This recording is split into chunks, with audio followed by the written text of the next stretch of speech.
أعوذ بالله من الشيطان الرجيم بسم الله الرحمن الرحيم الحمد لله رب العالمين الصلاة والسلام على أشرف الأنبياء والمرسلين وعلى آله وأصحابه أجمعين رب اشرح لي صدري ويسر لي أمري واحلل عقدة من لساني يفقه قولي آمين. Bugünkü dersimizde Tövbe Suresi'nin 24. ayetinden başlayıp devam kılınız. Estaizu billah. Kul in kana abaukum ve abnaukum ve ihwanukum ve azvacukum ve aşiratukum وأموال اخترفتموها وتجارة تخشون كسادها ومساكن ترضونها أحب إليكم من الله ورسوله وجهاد في سبيله فتربصوا حتى يأتي الله بأمره والله لا يهدي القوم الفاسقين. Ey peygamber, ulağı deyin ki sizlerin atıllarınla, oğallarınla, kırındaşlarınla, ayallarınla ve sizlerin kabilelerinle ve sizler daim inin amrak talep kıldığan mallarınla ve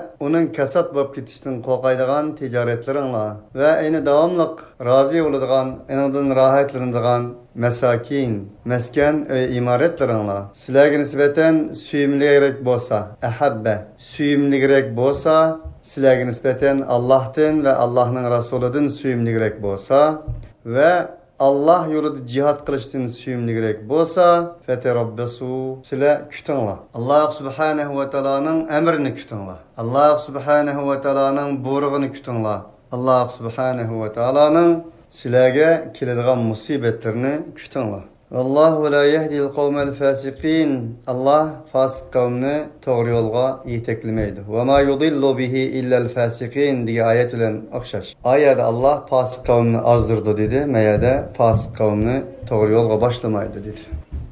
Barlık hidayet ve zalalet mavzusundaki ayetle yani şu iki ayetini umurtqısını kılıp turup düşünüşke layık olan ayettir. Endi keldik ayetden şerisi kelsek Allah insaniyet dünyasında bir mümin Müslümana nisbeten lazım buluş tegishlik narsalarning hammasini bir tarafga qo'ydi. Bu bo'lsa ata-ona, ata, o'g'il, qarindosh, er bo'lsa ayoli, ayol bo'lsa eri, shundaqlam qabilasi, urug' tuqqanlari ve meli, ticareti ve öy makalları. Demek bir insana nisbeten bu hamma narsa din zarur. İnsanın hayotiga munosabatlik eşyalardır bu, narsalardir. Shuni bir taraf qo'ydi Allah, yana bir tarafda Allah sevgisi, peygamber sevgisi ve Allah ve peygamberinin sevgisinin ifadesi bo'lgan, delili, hücceti bo'lgan cihat sevgisi. Bu üç tane sevgini bir taraf koydu. Turoz mizanga qaysının egir ekanligini Allah bize bayan qildi. Allah bu yerda mümin Müslümanın imanını bu ayet arqali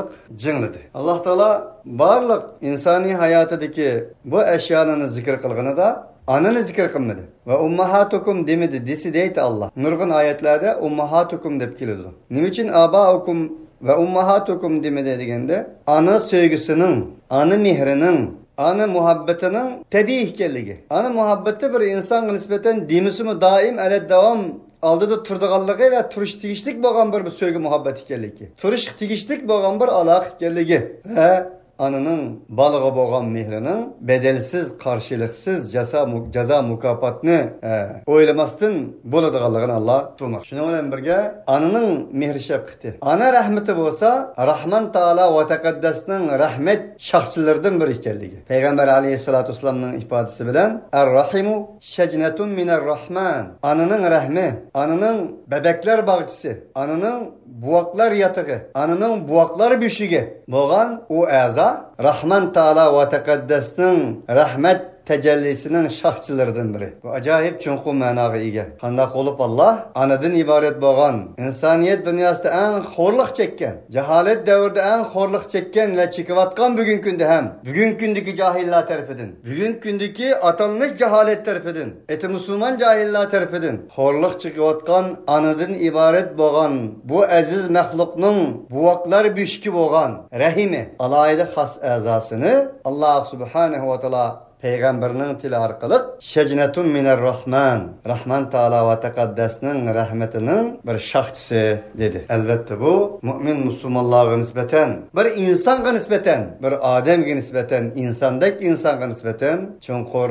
manidardır. Onun için Allah Subhanahu ve Teala böyle ummahatukum deyişini layık tapmadı. Çünkü Allah'ın nazarında, bir mümin muvahhidin nazarında, Kur'ani bir insanın nazarında buna gerek yoktu. Ana mihriban, ana rahmeti, ana şefkati, ananın sevgisi ele devam aldın katarda turattı ve turuş gerekti. İkinciden Allah Subhanahu ve Teala böyle üç xil sevgiden bas kıldı. Birincisi Allah Subhanahu ve Teala'nın sevgisi. Ey mümin, sevsen Allah'ını sev. Sevsen Allah için sev. Sevsen Allah yoludur sev. Çünkü Allah sevgisi sevgilerinin çoksudur. Sevgilerinin davanıdır. Sevgilerinin gıltacıdır. Allah sevgisi bahasızdır, bir bahadır. Dünyada sevgini suistimal kılmaydıgan birden bir zat Allah'tır. Onun için Allah'a boğan sevgin seni kökültüdü, yükseltüdü, üstün kılıdı. Arası Allah arlaşmagan sevgi. Allahsız sevgi ele devam suistimalga, istismarga hazır ve müsait boğan sevgidir. Bulup mu hele menfaat için sevgiler. Xuddi bazılar men sizni yaxshi görmen deydi ama onun ak planında bir menfaat mevcut. Bu sevgi emas. Bu sevginin ihanetidir, sevginin hainidir, sahtipezliktir. Onun için Allah Teala bu yerde Allah'a boğan sevgimizden bas kılışı. Ey insan, başka sevgilerinin hemmisi tüyeydi. Sen özünün sevgisini, zaten sevgisiz dünya karanlık bir dünyadır. Özünün sevgisini ebedileştireydisen, sevgin Allah bolsun, Allah üçün bolsun, Allah bilen bolsun, Allah yolu da bolsun. Şu vaxtlam sen sevgini ebedileştireleysen, sevgini ölümsüzleştireleysen demektir. Elbette ki dünya sevgi muhabbet ile güzeldir. Kainat sevgi muhabbet ile güzeldir. Bulup mu kainatın köz bebeği, kainatın serdarı, kainattaki Allah Teala'nın Kur'an'ın tili bilen ve lekad kerramna diyen ayetinin mezmunu asaslanganda kainattaki en ulu boğan Adem balısı sevgilen güzeldir. Eğer dünyada sevgi muhabbet deydiğen nesini elip taşlısı ne mi kalıdı? Nefret kalıdı, düşmanlık kalıdı, gazap kalıdı. Arada gazap bolsa, düşman bolsa, nefret olsa o hayattan tatlı kalamdı, tatlı kalmaydı. Şunun bilen birge Allah Subhanahu ve Teala sevgi için yarattı. İnsanı sevgiden yarattı. Kıra bismi rabbikellezî halakal insâne min alak. Okuyun. Senin Rabbinin namı ile okuyun. O seni yarattı. Halakal insâne min alak. İnsanı alaktin yarattı. Alak her ayallarının bir yere kelgendiğin ki boğan kelgen bir sperminin ma'lum müddettin kin özgergerligini degen bolsa alakadır muştak. Alaka. Nim alaka? Er bilen ayal oturustik alaka. Allah silahını alakadan yarattı. Bir ayal da sevgi muhabbet bulmasa alaka olan bu. Demek insanla Allah sevgiden yarattı. Bunda oğallık için Allah Subhanahu ve Teala sevginin menbesi boğan, sevginin gıltacısı boğan Allah sevgisinden baskınmakta. İkincisi ve Rasul. Allah Subhanahu ve Teala'nın peygamberinin sevgisinden baskınmakta. Nim için? Peygamber nim için süymez? En-nebiyyü evlâ bil mu'minîne min enfusihim ve ezvâcuhu ummahatuhum. Ey insanlar! Peygamber silahı nispeten özenlarının vücudunun nefsinildin evladır. Peygamberinin ayalları silahının ananlardır. Nim için şundak? Anımız nam birdu, aş birdu, süt birdu, çungaytıdı. Peygamber bizge ruh verdi. Ve kezalike evhayna ileyke ruhan min emrina. Ey peygamber, sana bizning emrimizden boğan bir ruhni vahiy kıldık. Peygamber bizge berdigan ruh nime? Kur'an. Allah Subhanahu ve Teala Kur'an'ni ruh demekte. Çünkü insan ruh bilen insandır. Ruh, insanın hakiki ruhi Kur'an-ı Kerim'den ibaret boğan ruhni teslim alsa, ruhunu tapşırıp alsa, o ruh ile birleşse hakiki ruhtur. Del insan o ruh ile insandır. O ruhtan ayrılgan insan Kur'an'ın tili bilen hayvandır, belki hayvandan da biterdir. Ve Kur'an-ı Kerim'in tili bilen ondak insan hayat emas, ülük insandır. Şunun bilen birki Peygamberi Aleyhisselatü Vesselam'ın süyüşümüz, Peygamberi Aleyhisselatü Vesselam bizge Allah Subhanahu ve Teala'nın sevgi mektubu boğan, bizning ruhimiz boğan. Kur'an-ı Kerim peygamberini bizge elip kelgen elçidir. Yaratqıçını söymek, enin elçisini söylemektir. Elçisiga gazap qilish, elçini evetken yaratqıçıga gazap qilishdir. Allah subhanahu ve taala bizning ruhimiz bo'lgan. Öz ruh deb atagan. Amaliyotdan bizning ruhimiz eninsiz bo'lmaydigan ve insonlikqa bo'lgan Allah subhanahu ve taala'nın söygü mektubi vahyidir. Del o vahyini Allah elçisi ulug' peygamberimiz Muhammed aleyhissalatu vesselam arqali bizga yetkizganligi uchun biz payg'ambar alayhissalatu vesselamni suyishimiz vojibdir. Uning uchun iymonning lazzati 3 narsadir. U 3 narsaning biri payg'ambar alayhissalatu vesselamni suymakdir. Hazrat Umarning bir so'zi va ammangizga ma'lum. Bu hadisni degandan keyin ma la yu'minu ahadukum hatta akuna ahabba ilayhi min walidihi va waladihi wan nasi ajma'in. Sizlarning iymoninglar kamil emas. Sizlarning biringlarning iymoni kamil emas. U biringlar meni o'zining ota-onasidan, o'zining ballardan va yer shardagi hamma insondan meni yaxshi ko'rmoqchi. Hazrat Umar dedi-ki, ya Rasululloh, hammasi bo'ldi ammo birisi bo'lmay qoldi. Qaysi ya Umar? Ota-onamdan yaxshi ko'raman, ular o'lib ketdi. Tugidi-da balamdanmi yaxshi ko'raman, ammo o'zimning jinidan qanday yaxshi ko'raman? Payg'ambar alayhissalatu vasallam unga javoban, men dedimki, sening iymoning ota-onangdan, ballaringdan va jiningdan meni yaxshi ko'rmoqcha, iymoning kamil bo'lmaydi. Payg'ambar alayhissalom bu gapni takrorlagandan keyin Hazrat Umarning so'zi şu cevabı. Ondaqda men seni özümning jinidanmi yaxshi ko'raman. Al-an ya Umar. Ondaqda endi bo'ldi. Endi bo'ldi ya Umar. Hozir iymon bo'ldi senda. Iymoning endi kamil bo'ldi. Payg'ambar alayhissalatu vasallam nima uchun suymiz? Payg'ambar alayhissalatu vasallam Allah subhanahu va taoloning elchisidir. U hayotning hayotidir. Koinotning, olamning rahmatidir. Olamga rahmatdir. Usiz hayot rahmati bo'lmagan shafqatsiz, rahmatsiz hayotdir. Uning uchun suymiz payg'ambar alayhissalatu vasallamni. Hammamizga ma'lum payg'ambarlarning ümmetinden hiç narsa kutmaydiganligi. Ve ma as'alukum alayhi min ecrin in ecriye illa ala rabbil alamin. Ey xalqim, men sizlardan faqat hech qanday bir ecr talab qilmayman. Mening ecrim Allah subhanahu va taolagadir. Rabbil alamin mansubdir. Bu her bir peygamberning şuarı. Bunun için Muhammed aleyhissalatu vesselam bak. Faqat ve faqat ularning ecri Allah'a. Lekin söygü talab qiladi bizdan. Qul la as'alukum alayhi ecran illa al mawaddata fil qurba. Degan ki Muhammed aleyhissalatu vesselam. Men sizlardan hech narsa so'ramayman. Faqat Allah'a yakınçılık kılışta meni söysanglar şu yeter dedi. Onun için suyumuz Muhammed Aleyhisselam. İnnellezine amanu ve amilus salihati seyec'alu lahumur rahmanu vudda. Hakikaten Allah subhanahu ve taala pat yakında yaratıdı. İman etkan ve yaxşı amel kılganlarga nisbeten ularning aralığında ölçmez tügümez söygü yaratıdı. Nima için söygü yaratıdı? Ularning söygüsü Allah'a bağışlangandır.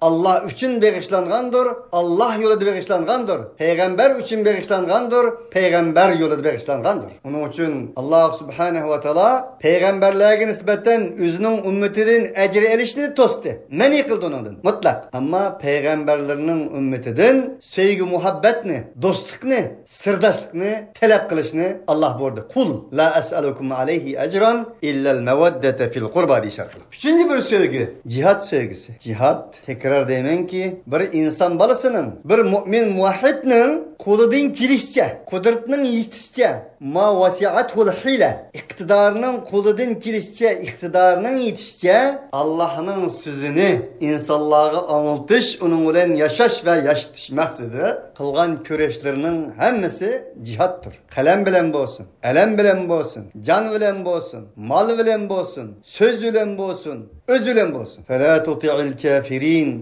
وَجَاهِدُهُمْ بِهِ جِهَادًا كَبِيرًا. Kur'an arkalık büyük bir küreş kılmaktır. Onun için bunu Allah yolda cihat kılışını süyiş müminge vaciptir. Nima için? Vahiy yolu, peygamberler yolu, ulug' peygamberimiz Muhammed aleyhissalatu vesselam'ның yolu, Kur'an'ның yolu, katma-kat tosaklar bilen, tağdavallar bilen, deşt çöller bilen oralgan bir yoldur. Onun için bu yolda Nuh aleyhissalatu vesselam 950 yıl, İbrahim aleyhissalatu vesselam otqa tashlangan, İsmail aleyhissalatu vesselam pichaqqa to'g'ri yotqizilgan, Zakariya ve Yahya jadoga 5 orqali to'g'ralgan, shahid qilingan, Sulaymon aleyhissalatu vesselam sinalgan, Ayyub aleyhissalatu vesselam sinalgan, Yusuf zindonga tashlangan, Yunus o'z vazifasini qo'yib bir ilajlıqdan mecburen hizmetini taşlap qaydab qaçqan. Muhammed aleyhissalatu vesselam rahmeten lil alemin turg'uluq, alemlerge rahmet degan unvanni ilahi kalam orqali ilib turg'uluq,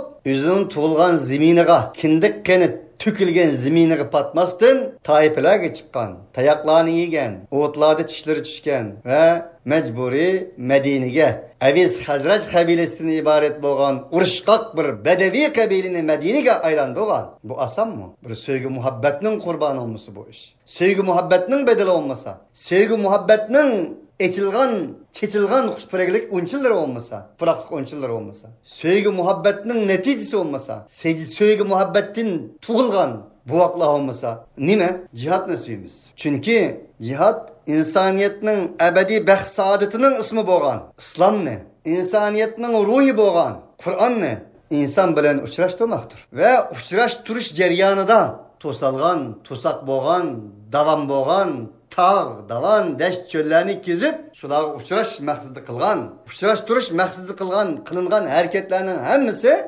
cihattır. Yana bir tirilen elep etqanda cihadi hareket, terörgiyege dançı uruklarını uçraştırmaktır. Ve yağmurunu yaylakka uçraştırmaktır ki, terörgiyege danını uçraştırırsanız bu sürer. Yaylakka yağmurunu uçraştırırsanız kökler, gülgüyahlar açılır. Siz bu işlerini hemmini sevgi muhabbetiniz olmasa asla kılamayısınız. Bunun için cihatını süyiş lazım. Cihat, Peygamber aleyhissalatü vesselam'ın tiliyle bir müminin ibadetinin en çokusudur. Zervet-ü sanam. Yani bir müminin ibadetinin en çokusudur. Şunun ile birge bu çoka çıkışı arkalık Allah bilen insan otur sıkırvagan, madde bilen mana otur sıkırvagan, insandan ibaret beden bilen Kur'an'dan ibaret boğan ruh otur sıkırvagan. Barlık tosaklarını yengip taşlaş için küreş kılış ve küreş gibi olan sevgi muhabbetini izhar kılış bu ayette bir mümin Müslümana nispeten ifade kılınmakta. Eğer siz şu arkalık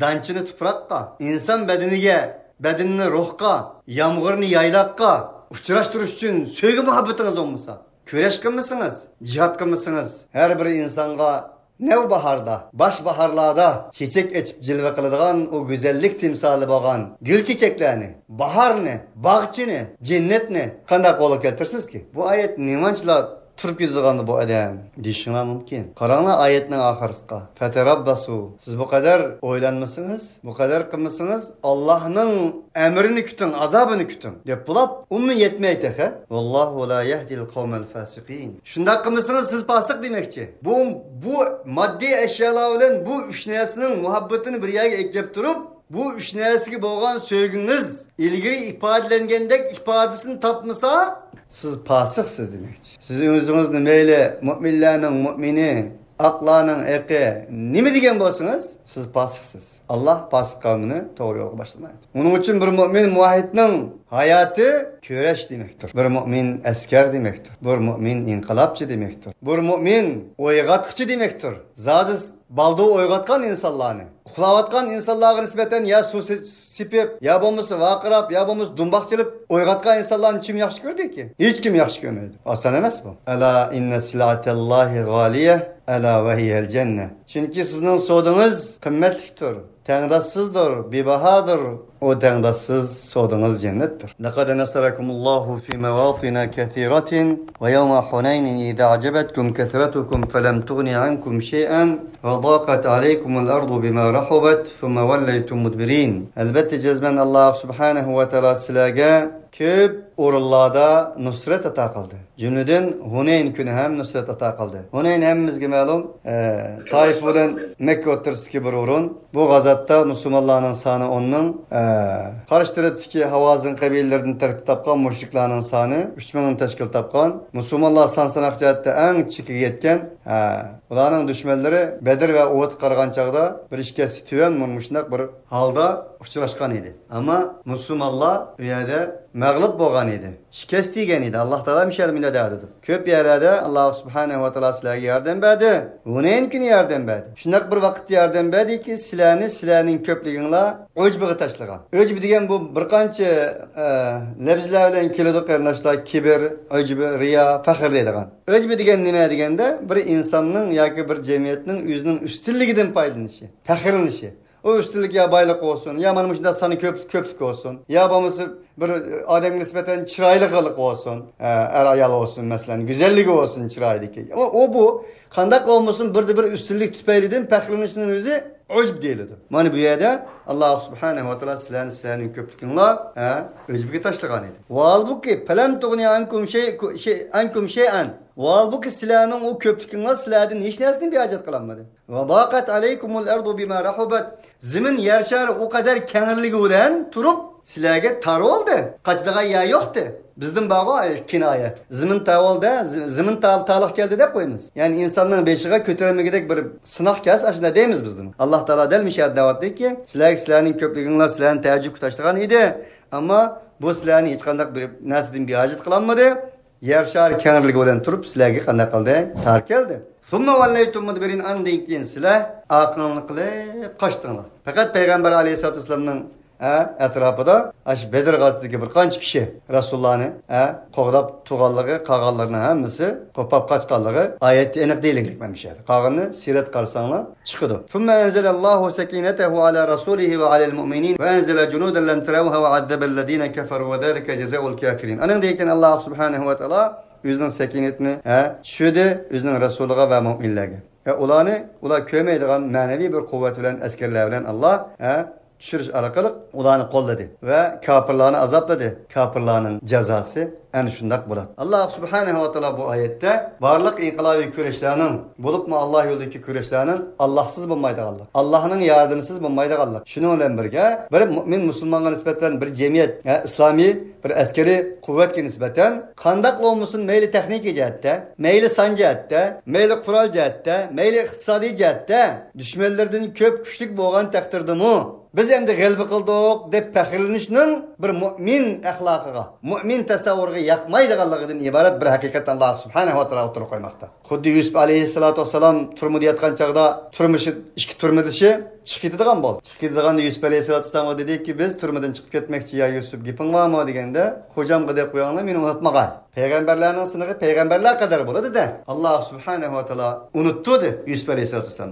Rivoyatda 7 yil Uşq turmadı yatdı. Aç bir söz için. Vaqta Yusuf Allah'ın peygamberi olan Yusuf padişahımga dep qo'y, mendaq bir yosh yigit turmada yetibotidi degan narsani u unutmasin degan chaqda, shuni da'vatgan chaqda Allah qalbidan chiqib ketgan dedi. Onun için men bu mavzuda davomliq deb keldim. Zikr to'g'risida bo'libmi? Bizning vujudimiz, qenimiz, tipirlayotgan tomirlarimizda qon Allah bilan jug'ilish lazım. Allah'ın sevgisi bilan, Allah'ın muhabbeti bilan, Allah'ını xatirlash va xotirlatish bilan cho'qishi va jug'ilish lazım. Qur'onning bizdan talab qilgani bu. Ayetimiz şunu demekçi. Onun için siz her kandak bir zaman ve mekanınızdaki kılgan işleriniz ne? Söz hareketiniz ne? Allahsız tasavvur kılmam. Meyli galip olsun. Meyli mağlubiyet olsun. Nin bu işler katinizler? Bu Kur'ani tasavvurunuzga, imani tasavvurunuzga ziddir demekçi. Sümme yetubullahu min ba'di zalika ala men yasha. Vallahu gafurur rahim.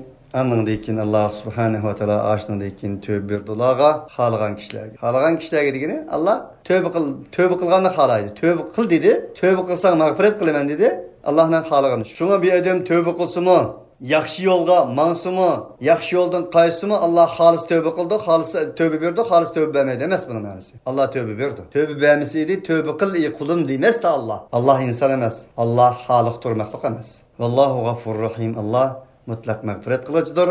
Allah subhanahu ve teala mutlak mihribandır. Ya eyyühellezine amanu innemel müşrikûne necesun felâ yakrabul mescidel harâme ba'de âmihim hâzâ ve in khiftum aileten fesevfe yugnikumullahu min fadlihi inşâ'a innallaha alimun hakim. Ey müminler! Fakat ve fakat müminler meynetçiliktir.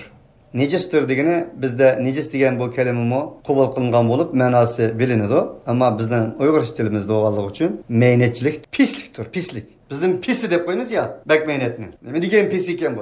Undaqda Allah subhanahu va taolo bu yerda ularning meynetchilik deganini ma'naviy meynetchilik demoqchi. Bedeni shakli yoki bo'lmasa zohiriy demoqchi emas. Innamal mushrikuna najasun degani ma'naviy meynetchilik. Undaqda bular bu yildan keyin yani Muştoqdan tüken yıldan keyin Hicri'nin 9. yılını köstüdü bir yerde. Mescid-i Haram'a olay yakınlaşmasın. Eğer sizler kembegallikten korksanlar Allah subhanahu ve teala sizlerine özbezilden bayıqlı da gel halsa. Bu ayet kardeşler bir taraftan müminlerinin, müşriklerinin manevi nicasetini bizge ta'lim bergan ayet olsa, yani ikinci bir taraftan bularning Mescid-i Haram'a kirmesligini yakın bağmasligini zahiri jihati so'zlagan bir ayet. Nim demekçi unda olsa? Bu yerdeki Mescid-i Haram degeni xas Beytullah bo'lishi zahir. Ammo enadan boshqa masjidlar bundan mustasnadır. Nim uchun? Hammamizga ma'lum, Sura Ali Imronda Najran qabilasidan 60 kishilik bir hayotning Medinaga payg'ambar alayhisolatu vasallam yana kelganligi, bo'libmi Amil Vufud degan chaqda, degan jilnisi. Ya'ni elchilar jili deydigan bir jil bo'lgan. Shu jilisda Najran qabilasining katibashlari rahib ibodatxonadan kelgan rahiblarning payg'ambar alayhisolatu vasallamning yana kelganligi, payg'ambar alayhisolatu vasallamning masjidida yotganligi, 40 kun jarayonida Rasululloh bilan munozara e'lon qilganligi, ular tasisini da'vat qilganligi, İsa Aleyhisselatü Vesselam Allah'ın neuzubillah Allah'ın oğlu veya ki Allah diyen okşagan, ilah diyen okşagan bu münazırlarını kılganlıkı bu ceriyanda ulanı Peygamber Aleyhisselatü Vesselam Medine'deki üzünün Medine Mescidi de Mescid-i Nebevi'de kına kılganlıkı, ulan niyet kızganlıkı, kop kızganlıkı, mihman kılganlıkı ve şüyedin uzatganlıkı çıkıdı. Bu ikinci mesele. Üçüncü mesele aziz kardeşler Allah Teala Sure Ali İmran'da وَلِلَّهِ عَلَى النَّاسِ حِجُّ الْبَيْتِ مَنِ اسْتَطَاعَ إِلَيْهِ سَبِيلًا إِنَّ أَوَّلَ بَيْتٍ وُضِعَ لِلنَّاسِ لَلَّذ۪ي بِبَكَّةَ مُبَارَكًا وَهُدًى لِلْعَالَمِينَ dedi. Yer şartı birinci katım insaniyetinin menfaati için, insanlar için ve müminler için değil mi Allah? Çünkü Beytullah ne demekçiydi? Koyulgan birinci katım öy bu. Bu öyde elbette ayet beyinat var insanlara, alemlerge dedi. Ondaqda bu ayetlerin o ayetini qandaq tatbiq qilamiz desa, bu yerda Mescid-i Haram olmuşundan keyin aşo müşriklar necis kirmisin degini, tabii ki ibadet maqsadida kirmisin. Nimishqa bunda deymiz? İbadet maqsadida kirsa, çünkü Allah özünün mescidini, özünün Beytullah'ını yalğız özüge ibadet qilish uchun qo'ygandir. Ondaqda boshqalar ibadet maqsadida kirsa, mushrik bo'lganligi uchun Alloh bilan qo'shib başka bir ilahga ibadet kılıdı o yerde. Bunda boğalık için böyle bu memnu diyen buluşu mümkün. Tabii ki eğer ibadet emez başka öyle kirip ziyaret kılış, şu arkalık Allah Teala'nın fihi ayatun beyinatun mukam İbrahim inne evveli beytin vudi'a linnâsi lellezî bi Bekke'te mübareken ve huden lil alemin. Elbette insanlar için birinci katım kurulgan öy İbrahim Aleyhisselatü Vesselam kurgan bu Beytullah'dır. Bu bütün yüzlük alemlerge hidayet ve mübarektir diyen ayeti boşluk çıkan buludu. Şunlaşka bu iki ayetin arasını en şundak düşünüşki buludu. Vallahu Teala a'lem. Ve in khiftum aileten fesevfe yugnikumullahu min fadlihi inşa degeni aynen. İlgari qilgan gapning sharisi shari chiqdi. Agar sizlar kambag'allikdan qo'rqsangiz Alloh sizlarni bayqiladi degani. Demak, dunyoning har qaysi taraflaridan bu Beytullahga ziyorat qiladigan, sayohat qiladigan mushundaq insonlar kelib turdiganligi. Bu yerda bir iqtisod yig'adiganligi, pul yig'adiganligi bugun shunday o'yna. Buningdan qo'rqib, iqtisodni deb Alloh subhanahu va taoloning cheklimizga qarshi chiqishlarni qilmanglar degan nuqtur. Insha Innalloha alimun hakim. Haqiqatan Alloh subhanahu va taolo elimdir, hakim. Onun için başka mescidlerin hemisiga demekçi bo'lganda dinsizlarning kirishi, mescidki musulmonlarninki ibadetleri karşı, mescidki musulmonlarning o'tirishi, qo'pishi, a'zolari shunga o'xshash barliq ibadet faaliyetleri karşı emas, karşı. Onunla nazar serishi ve onu sayahat, ziyaret kılışı, ularga nisbeten bir hidayet çırığı yandırıp kalsa, hidayet şanları yenip kalsa, acep emas, İslam'ın maksadı budur. Qatilüllezine la yu'minune billahi ve la bil yevmil ahir ولا يحرمون ما حرم الله ورسوله ولا يدينون دين الحق من الذين أوتوا الكتاب حتى يعطوا الجزية عن يد وهم صاغرون. Ey müminler!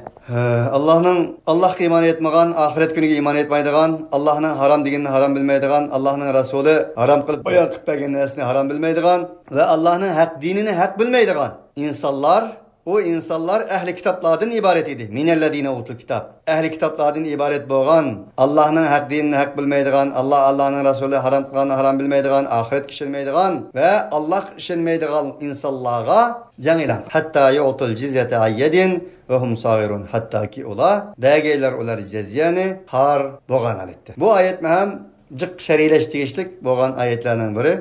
Bir insana nispeten kılışını tanglap durup ya iman etse, ya bizga bo'ysunsa, jaziy bersa, ya kallarni alama. Degan o'xshagan uch narsaga dalil qildi bu oyat. Halbuki bu oyat unaqa emas. Nima uchun? Bir insonga nisbatan ya iymon etsa, qilishni tanlab turib, ya kallarni alama va ya bo'lmasa jaziyat to'laysa desa, u qilishdan qo'rqib, men iymon etdim desa, qilishdan qo'rqib iymon etgan iymon bo'lamdi. Çünkü iman ilim bilen, kanaat bilen, itminan bilen boludu. La ikraha fid din. Dinde mecburlaş nerede kalıdı? Femen şa'e fel yu'min. Dinde mecburlaş yok diye ayet. Bu ayet hem Medine'de nazil olan ayetlerdendir. La ikraha fid din digini. Femen şa'a felyu'min ve men şa'a felyu'min. Halgallah mümin olsun, halgallah kafir olsun diyen ayet şu. Efe ente tukrihun nase hatta yekunu mu'minin. Sen insanların mümin olsun dep mecburlam sen Muhammed degan ayetler şu. Ondaqda bu ayetni qanday tushunamiz deganda, albatta ki jang e'lon qilinglar degani. Chunki ularni Allohga jang e'lon qildi. Allohga oxirat kuniga ishonmadi. Alloh harom qildi.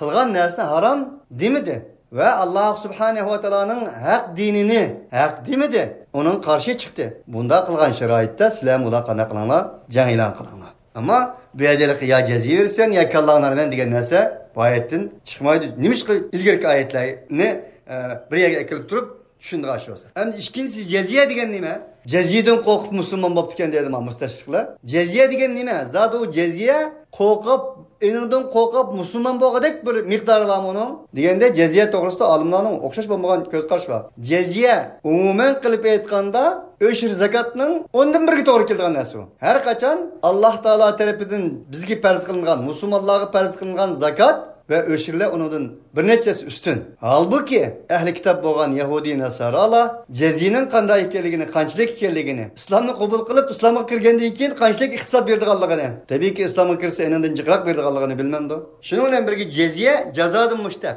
Ceziye kimlarga beriladi desa, ceziye bir İslami devlette Müslümanlar tarafından kurulan insan hak hukuk üstü kurulan bir adalet devleti de İslam dinini kabul kılmagan ve Müslümanlardan pana izlep men dinini kabul kılmayman, özümün dinini kalaman lekin muşu devletinin kolasında yaşayman degenlerge nispeten elindiğen bir ceza. Ceza degeni bizning tilimizdagi uqubat qilish, azoplash jazosi emas. Ya'ni shu devletning emniyetini, xotirjamligini qo'g'dash yo'lida iqtisodiy beradigan bir xarj.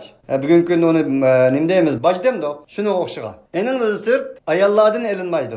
Kichik bolalardan elinmaydi. Rahib ve rahibelerden elinmaydi. Acizlardan elinmaydi. Kimdan elindi desa, masalan islomni qo'g'dash yo'lida, shu devletni qo'g'dash yo'lida askarlar. Askar bilan qo'g'daladi devlet degan. Shu askarga men chiqmayman, bu daqiqatim chiqmasligimning ustiga manchlik men jaziye berman deb elinadi. Jazo degani shu. Shunga alaqi din dushmanlarininki degini o'xshash bizim uni tang tavak chelib ya qilich urmakanlarga ya bo'lmasa iymon etsa va ya bo'lmasa jaziye to'laysa desa, bizim ularning depiga rasmiy ustoynab jaziye degan rost yo'g'on bir narsa o'xshaydi deb qalsa qolmaydi. Jaziye degan o'shir zakatdan nechasi tuyan miqdordagi bir pul mol. Shuning bilan birga ilgari degandek acizlardan, ayollardan, qarg'alardan, kesellardan, rahib ve rahibelerden, yeş çoğlardan elinmaydigan, İslamni qo'g'dash yo'lida chiqolmagan yoshlardan elindigan. Agar bir Hristiyan yoki bo'lmasa Yahudi yoki bo'lmasa bizning dinimizdan bo'lmagan g'ayrimuslimdan birisi bizning davlatimizda yashapti, askarlikka tan berib mudofaa urushlarini va boshqa urushlarning o'zini davlatni qo'g'dash yo'lida chiqqan bo'lsa, uningdan elinmaydigan. Mana bu shunday xususiyatga ega bir xarj yo'q. Shuni uqtirdi Alloh subhanahu va taolaning bu oyat. Va hum sagirun degan oyatda o'xshash bo'lmagan ko'z qarashlar mavjud. Jukunib turib bas bo'ladi, ilgilib turib bas bo'ladi, xarzar holatda bas bo'ladi. Buning kerak yo'q yani. Neticede hammasi inson. Agar shu pidida muomala qilmasdan jukunib turib, yo bo'lmasa bo'ynini qarib turib, asıldı degan so'zlar bo'yicha harakat qilsak, navbatda kuch va g'alaba ularning qo'liga chiqib qolgandi chu. Biz o'rgatganligimiz uchun bugungi kunda masjidlarmi emin emas, yili bu masjid portildayotgan, yili bu masjid portildayotgan, yili bu masjid hujum qildayotgan musulmonlar dunyosidami? Peshawar o'tganda bir masjid hujum qilinib 40 odam o'ldi dedi. Ya'ni demak, ne chirkov, ne masjid, ne yani insonlik vicdan o'lganda ibodatxona chalqanmagan. Halbuki Alloh subhanahu va taolo ولولا دفع الله الناس بعضهم ببعض لهدم الصوامع وبيع وصلوات ومساجد يذكر فيها اسم الله كثيرا ولا ينصرن الله من ينصره إن الله لقوي عزيز degdi. Allah subhanahu va taolo kuchlikni kuchliklar bilan mudofaa qilmasa, kuchlikni kuchliklarga serish orqali mazlumlarni, ojizlarni mudofaa qilmagan bo'lsa, yer sharda Yahudilarning ibodatxonalari, Nasaralarning ibodatxonalari va masjidlar gumron bo'lgan bo'ladi. Alloh taolo masjidlar deganni eng oxirida keltirdi. Nima uchun? İslam tarixida, insoniyat tarixida boshqa ibodatxonalar bo'lganligi uchun Alloh taolo o kadar dikkat kılalık Kur'an-ı Üslup'ta. Evvel Hristiyanların ibadethanesine, enandekin Yahudilerin ibadethanesine, sinagog, enandekin Nasaraların ibadethanesine, Aynen deyin ve mesacidu yutkeru fi ismillahi ketira ve la yansuran Allahu men yansuru. 3. kadımda onun da Allah'ın ismi köp zikir kılıngan mescitler gumran bolat. Yani demek mescitlerinin barlıq ibadetxanalarının saqlanış tegişlik bir yer ekanligini uqtir. Şuna Resulullah'ın canlarda acizlarni ötmeslik, kichiklarni ötmeslik, ayollarni ötmeslik, ibadetxanalarga chiqilmaslik, ibadetxonadagi rahib ve rahibalarga chiqilmaslik. Dal oyatning sharisi. Şuna nim bo'lishdan qat'iy nazar bizning qo'limizga nusrat, davlat, siyosat, kuch-quvvat, askariy kelgan vaqtning o'zida doim birinchi o'rinda birinchi o'lchamda insonlikni, odamiylikni qo'yish lozim bo'ladi. Ittahadu ahbarahum va ruhbanahum arbaba min dunillahi wal masih ibn Maryam va ma umiru illa liya'budu ilaha wahidan la ilaha illa huwa subhanahu amma yushrikun. Ular o'zlarining poplarni, rahiblarini Rab ixtisos qildi. Allohni qo'yib. Va İsa'ning Maryamning o'g'li Masihni ular Rab ixtisos qildi, iloh qilib oldilar. Va halbuki ular buyurilmagan edi, magar buyurilgan edi tashuki ibodat qilganlar ular yakki yegona bir Allohga. Yakki yegona bir Allohga ibodat qilish uchun buyurilgan turib, ular Allohni qo'yib, pop va rahiblarni va Maryam o'g'li Masihni ilah qilib oldi. La ilaha illahu Allohdan boshqa bir iloh yo'q. Subhanahu amma yushrikun. Alloh ular shirk keltirgan narsalardan munazzahdir, pokdir. Bu oyatni tilovat qilgan chaqadamizga ma'lum Adi ibn Abi Hatim payg'ambar alayhisolatu vasallamning yoniga kelib, "Ya Rasululloh, siz bunday dedingiz. Bu biz rahbarlarimizni, raiyatlarimizni hech bir ibodat qilganimiz yo'q ularga. Tiklab secda qilganimiz yo'q, ruku qilganimiz yo'q." desa payg'ambar alayhisolatu vasallamning bir sharisi bor. Bizning eng muhim bilish tegishli narsalarimizdan. Sizlarning rahib poplaringlar, olimlaringlar sizlarga nisbatan Alloh halol qilgan narsani harom qilsa, ma'qul dedinglarmi? Shundaq ya Rasululloh. Harom qilgan narsani halol qilib bersa, ma'qul dedinglarmi? Shundaq ya Rasululloh. Fatilka ibadatukum iyyahum. Undaqda ashu sizlarning ularga ibodat qilganinglar. Chunki halol haromni belgilash Allohning ishi. Sizlar Alloh halol qilganni harom qilib bersa, ma'qul desanglar, Allah haram qilganni halol qilib bersa, ma'qul desanglar, albatta uni iloh qilgan bo'lsizlar, dedi. Buning uchun bir mu'min muvahhid Allohning halollarini, haromlarini bilish lozim, o'rganish lozim ki boshqa g'arazlik yoki g'arazsiz saxtipazlarning o'zi halol bo'lmagan narsani harom desa, harom bo'lmagan narsani halol desa, beshini linchitib minib qolmaslik uchun. Xo'sh, ashunda beshini linchitib minib qolsa nima bo'ldi? İlah qilib olgan bo'ldi dedi. Payg'ambar alayhisolatu vasallamning tili bilan mush oyatning sharhisida. Uning uchun bugungi kunda nurg'un musulmonlarning qilmish harakatlarimi Alloh saqlasin mush oyatga tushib qoladi. Paloni manda debdi ekan, pustoni manda debdi ekan, paloni olim manda debdi ekan, pustoni olim manda debdi ekan. To'g'ri, albatta olimlarga hurmat qilamiz. Olimsiz masala olmaydi. Lekin bizmi iymon islomimizni ilm ma'rifatning ustiga qurishimiz lozim. Men bir yerda bir nimaga qatnashgandim? Bir qozi mahkamasiniki sotiga. Birisini olib ketgan, u yerda u bir yerda bulanchilik qilibdi, o'g'li qilibdi. Ammo o'g'li qilgan molni yaxshi yo'lga ishlataman deb yaxshi yo'lga beribdi ataqda. Keyin bu masala oshkora bo'lib qozining oldiga berilibdi. Qozining oldiga borgandan keyin qozi eliq o'g'li qilib, bulanchilik qilib, topgan pulni jamoat, jamiyatga yoki partiyaga bergandan keyin sen o'g'li qildingmi desa rost dedi. Sen bunda oldingmi desa rost dedi. Sen necha yoshda desa 18 yoshdan yuqori dedi, masalan, balog'atga yetgan. Ammo dedi, meni paloni boshlig'im pistoni qo'mondinim bo'ldi deganda qozining gapi shu. Sen balog'atga yetdingmi bolam? Ha. Unda bo'lsa la ta'ata li makhluqin fi ma'siyatil xaliq. Allohga osi bo'lgan, xoliqqa osi bo'lgan ishlarda maxluqqa itoat qilish yo'q. Sen aql bolig' bo'lgandan keyin xato to'g'rini bilishing lozim, halol haromni bilishing lozim, o'zingning yo'lning xato ekanligini bilishing lozim. Falon mening qo'mondinim, rahmatim burdi deb mengan bo'lsangmi, sening qo'mondoningga jazo kelmaydi, sana keladi degandi. Amaliyotda u hukm to'g'ri edi.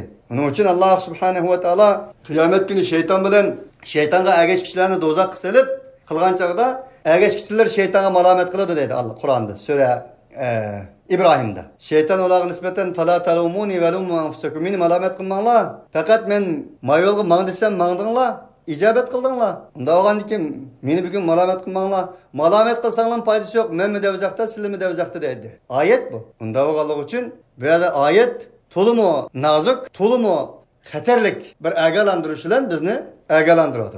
Shuningdek bugungi kundagi musulmonlarning bu holat qilishi şu bugün gündeki Müslümanlarını Arapça biladigan bir Yahudiya, Nasara ya bo'lmasa men tungan desa, Arapçani Qur'onni o'qisa, aldab ketgan bo'lgan bir ahvolni ko'rdik. Tarixlarimizda mavjud bu. Aldanır bugünkü kunlik musulmonlar. Chunki bir odamning og'zidan arab chiqdimi, Allohning kalomi deb gumon qiladi. Payg'ambarning so'zi deb gumon qiladi. Halbuki nurg'ullar bunday emas. Buning uchun bu oyat bizga nisbatan Allah halal qilgan narsani, Allah haram qilgan narsani, Allohning din degan narsalarni tafsili o'rganib, enadan keyin qadam bosishimizning to'lim bizning zaruriyatimiz ekanligini, imonimizning bo'lg'inib ketishining oldini dal ilm ma'rifat bilan, dinni o'rganish bilan, Qur'onni o'rganish bilan bo'lganligini Alloh subhanahu va taolo bu oyatda biz uchun bayon qilmoqda. Vallohu taala alam. Subhanakallahumma bihamdik, ashhadu an la ilaha illa ant, nastag'firuka va natubu ilayk.